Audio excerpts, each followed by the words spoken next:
அந்த கிராமத்தில் மழை பொய்த்துவிட்டதால் சில வருடங்களாக எந்த ஒரு விவசாயமுமில்லாமல் வறண்ட நிலமாக காட்சியளித்தது.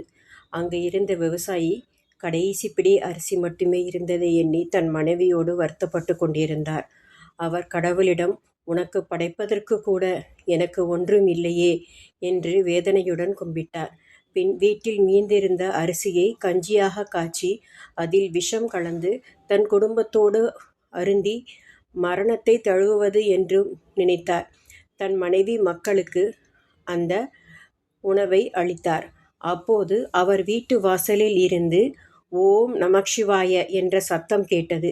எழுந்து வெளியே வந்து பார்த்தபோது அங்கு ஒரு அகோரி நின்று கொண்டிருந்தார். அவர் அவனிடம், "எனக்கு உணவு தா" என்று கேட்டார். அதற்கு, "என்னிடம் எதுவும் இல்லையே" என்றார். அதற்கு அந்த அகோரி, "பால் உணவு சமைத்த போதெல்லாம் எனக்கு கொடுத்தாய், இப்போது விஷம் தோய்ந்த உணவை மட்டும் ஏன் தர மறுக்கின்றாய்" என்று கூறியதும் அவர்கள் இருவரும் அவர் காலில் விழுந்தனர். அப்போது அகோரி மாயமாய் மறைந்தார். வந்திருப்பது சிவபெருமான் தான் என்று எண்ணி அவர்கள் தங்கள் வீட்டை பார்த்தபோது வீட்டில் அரிசி பருப்பு தானியங்கள் நிறைந்திருந்ததை பார்த்து மிகவும் சந்தோஷப்பட்டார்.